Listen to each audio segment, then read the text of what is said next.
America ശരിക്കും പറഞ്ഞാൽ പണി ചോദിച്ചു വാങ്ങുന്നു. അണ്വായുധം നൽകി ഇറാനെ സഹായിക്കാൻ അനേകം രാജ്യങ്ങൾ തയ്യാറെടുക്കുന്നുണ്ട്. ഇറാനെ എതിർത്തിരുന്നവർ പോലും ഇപ്പോൾ ആത്മീയമായിട്ടുള്ള നേതൃത്വത്തിനൊപ്പമാണ് നിൽക്കുന്നത് തന്നെ. ഇറാന്റെ ആണവായുധ കേന്ദ്രങ്ങൾ അമേരിക്ക തകർത്തതോട് കൂടിയിട്ട് ഇറാനോടുള്ള പിന്തുണ ശരിക്കും പറഞ്ഞാൽ വർദ്ധിക്കുന്നതായിട്ടാണ് സൂചനകൾ നൽകുന്നത്. ചില രാജ്യങ്ങൾ ഇറാനെ ആണവായുധങ്ങൾ വരെ നൽകാൻ തയ്യാറാണെന്ന് മുൻ റഷ്യൻ പ്രസിഡന്റ് ആയിട്ടുള്ള ഡിമിത്രി മെഡ്വോഡേവ് അവകാശപ്പെടുകയും ചെയ്തു. ഇസ്ഫഹാന്, അതേപോലെ തന്നെ നദാൻസ്, ഫോർഡോവ് എന്നിവിടങ്ങളിൽ അമേരിക്ക നടത്തിയിട്ടുള്ള ആക്രമണങ്ങൾ എല്ലാം തന്നെ തിരിച്ചടിച്ചിരിക്കുകയാണെന്നാണ് മെഡ്വോഡോവിൻ തന്റെ എക്സ്പോസ്റ്റിലൂടെ അദ്ദേഹം വെളിപ്പെടുത്തിയിരിക്കുന്നത്. അമേരിക്കൻ പ്രസിഡന്റ് ആഗ്രഹിച്ചതിന്റെ വിപരീത ഫലമായിരിക്കും അത് ഉണ്ടാക്കുക എന്നും അദ്ദേഹം ആ എക്സ്പോസ്റ്റിലൂടെ വിവരിച്ചിട്ടുണ്ട്. ആണവ പദാർത്ഥങ്ങളുടെ സമ്പുഷ്ടീകരണത്തിന്റെ ഭാഗമായിട്ട് വ്യക്തമായി പറഞ്ഞാല് ഭാവിയിൽ ആണവായുധങ്ങൾ നിർമ്മിക്കൽ എന്ന് പറയുന്ന ഒരു കാര്യം അത് ഇനിയും തുടരുമെന്നും അദ്ദേഹത്തിന്റെ എക്സ്പോസ്റ്റില് കുറിച്ചു എന്നുള്ളതാണ്. ആഭ്യന്തര പ്രശ്നങ്ങൾ അഭിമുഖീകരിച്ചിരുന്ന ഇറാനിയൻ രാഷ്ട്രീയ നേതൃത്വം ശരിക്കും പറഞ്ഞാല് ഈ ആക്രമണത്തോടു കൂടിയിട്ട് രക്ഷപ്പെട്ടു എന്നാണ് അദ്ദേഹം പറയുന്നത്, മെഡ്വോഡേവ്. മാത്രമല്ല കൂടുതൽ ശക്തമാവുകയും ചെയ്തതായിട്ട് മെഡ്വോഡേവ് പറയുന്നു. 2008 മുതൽ ഏതാണ്ട് 2012 വരെ റഷ്യൻ പ്രസിഡന്റ് ആയിരുന്ന വ്യക്തി കൂടിയാണ് ഈ പറയുന്ന ഡിമിത്രി മെഡ്വോഡേവ് എന്ന് പറയുന്നയാൾ. രാജ്യത്തിന്റെ ആത്മീയ നേതൃത്വത്തിനെതിരെ നേരത്തെ ശബ്ദമുയർത്തിയവർ പോലും ഇപ്പോൾ ആ നേതൃത്വത്തിന് പിന്നിൽ അണിനിരക്കുന്ന കാഴ്ചയാണെന്നും അദ്ദേഹം ചൂണ്ടിക്കാട്ടുന്നുണ്ട്. ഇംഗ്ലീഷിൽ എഴുതിയിട്ടുള്ള ഈ ഒരു പോസ്റ്റിന് ഇതുവരെ ലഭിച്ചിട്ടുള്ള വ്യൂ എന്ന് പറയുന്നത് ഏതാണ്ട് 3 മില്യൺ വ്യൂസ് ആണ് ഈ ഒരു പോസ്റ്റിന് ലഭിച്ചിരിക്കുന്നത്.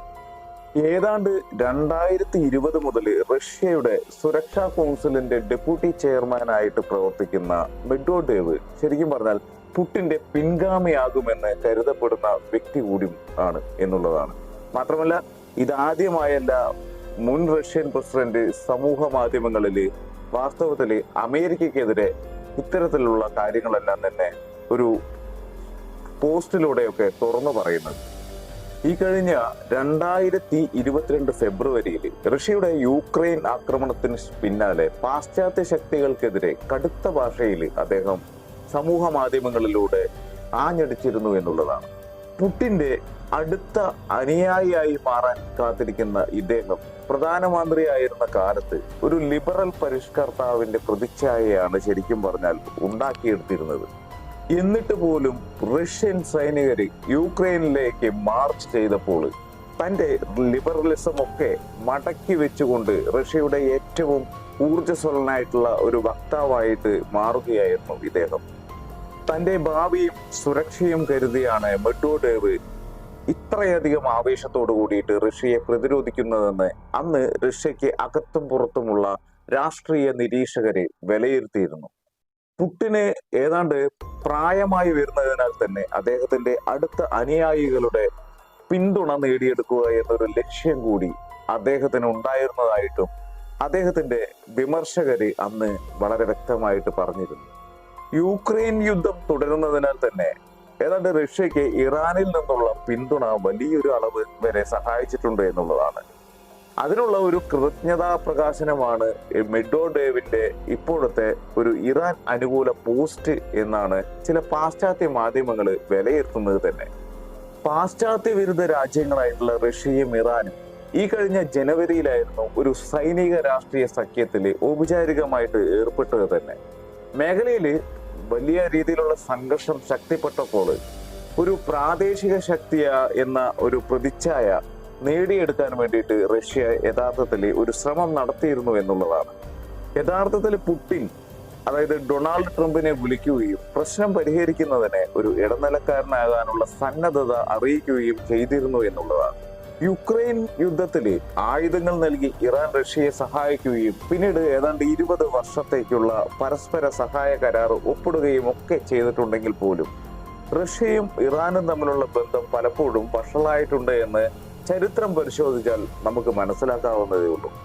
പണ്ട് സർ ചക്രവർത്തിയുടെ കീഴിൽ റഷ്യൻ സാമ്രാജ്യത്തിനായിട്ട് മാറിയ മോസ്കോവി രാജ്യവും പേർഷ്യയും ഒക്കെ തന്നെ അവർ തമ്മിലെല്ലാം തന്നെ 16-ാം നൂറ്റാണ്ടിൽ മുതൽ വളരെയധികം ബന്ധമുണ്ടായിരുന്നു എന്നുള്ളതാണ്. ഇത് ഒരിക്കലും തന്നെ ഒരുപോലെ പോയിട്ടില്ല എന്നുള്ളതും വലിയൊരു വാസ്തവമായിട്ടുള്ള കാര്യമാണ്. കാരണം ഇണക്കവും പിണക്കവും നിറഞ്ഞതായിരുന്നു ഈ രാജ്യങ്ങളുടെ ബന്ധങ്ങളെല്ലാം തന്നെ. അതിനിടയിൽ യുദ്ധപങ്കാളിയായിട്ടുള്ള ഇറാനെ അവർ സഹായിച്ചിട്ടുള്ള അതേ രീതിയിൽ തന്നെ തിരിച്ചു സഹായിക്കണമെന്ന മുറവിളി റഷ്യക്കകത്ത് നിന്ന് വളരെ ശബ്ദമുയരുന്നുണ്ട്. മാത്രമല്ല വ്യോമ പ്രതിരോധ സംവിധാനങ്ങളും അതേപോലെ തന്നെ മിസൈലുകളും സാറ്റലൈറ്റ് ഇന്റലിജൻസും ഉൾപ്പെടെയുള്ള സൗകര്യങ്ങൾ ഇറാന് നൽകണമെന്ന് വാദിക്കുന്നവരും ചുരുക്കമല്ല എന്നുള്ളതാണ്.